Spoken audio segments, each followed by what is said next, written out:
Hey, welcome back to my channel where I'm building a RANS S21.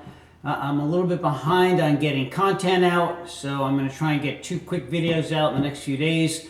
This is a short video where I cover getting my horizontal stabilizer leveled and secured. I balance the elevator and get that secured, and then I fix a nav light issue that I wonder how many of you picked that up from my last video, but either way, we'll get that corrected, and then we'll get on and we'll get another video with some more content. So with that, let's jump into that horizontal stabilizer. Okay, what I'm going to do with this horizontal stabilizer leveling is I set up just a level on the horizontal stabilizer with the plane. Oops, let me get out of the view here.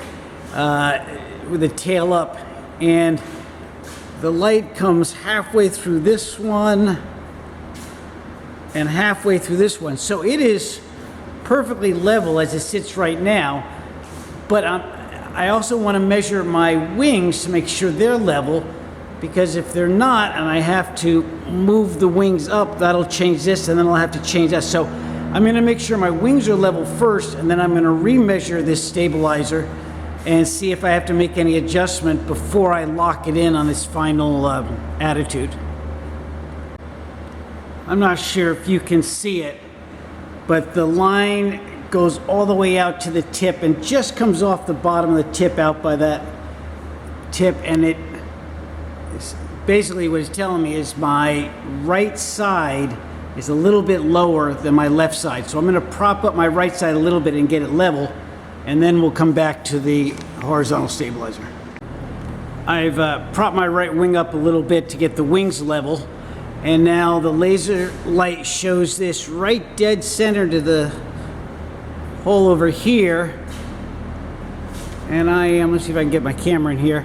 I am about a ½ an inch low on this side, so I'm hoping there's ½ an inch adjustment here to get this level. So that's my intent.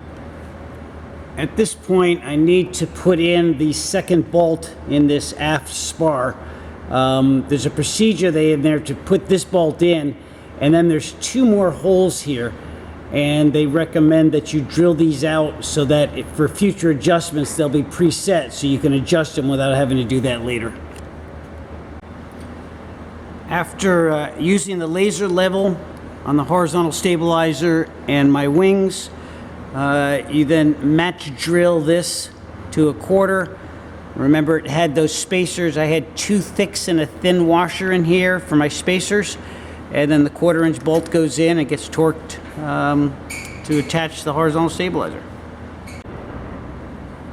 The next step we're going to work on is balancing the elevator, and in watching some videos and reading through the directions, the first thing you do is you turn the elevator upside down, you create a stand and hang it with the hardware and the bolts and your hinges, and then you're going to add weight, which is going to be a combination of buckshot, lead, and epoxy resin.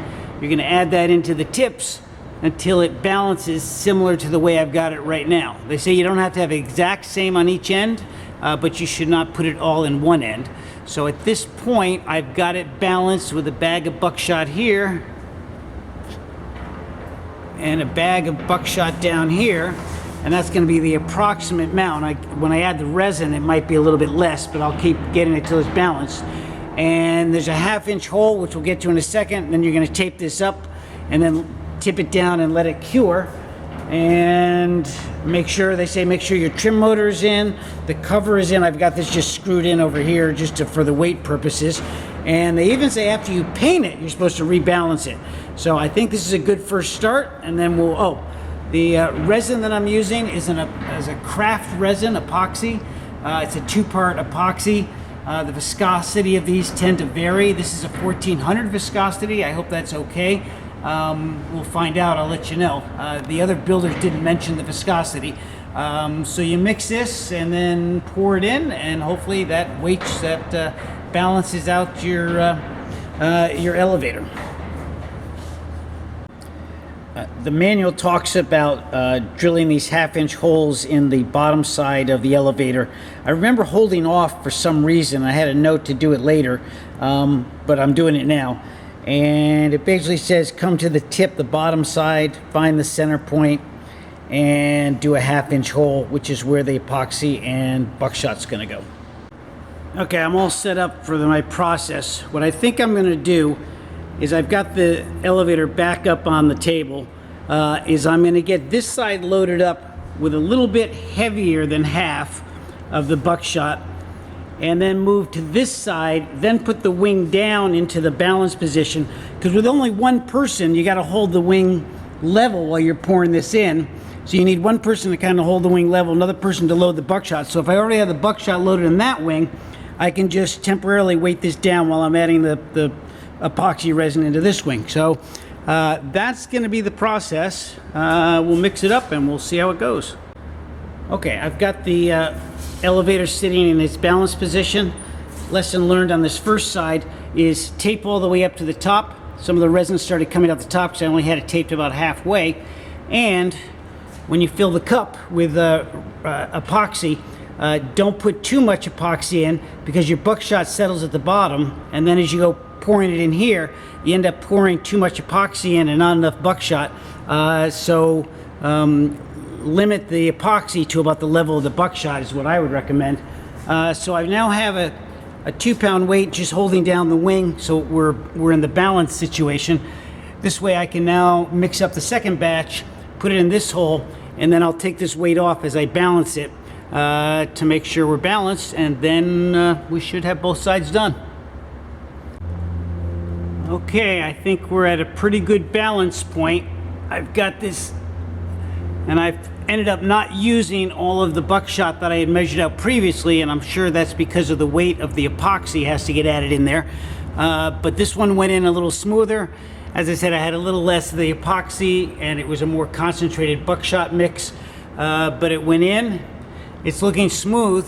Now at this point, what I'm going to do is what am I going to do? I'm going to put the elevator back on the brackets, and I'm going to put some wood blocks under them to tilt it up so that the epoxy stays down at this end while it dries. And it needs 24 hours of curing, from my understanding. So that's my next step. Okay, I've got it back on the braces, and I'm just going to let it dry like that for 24 hours.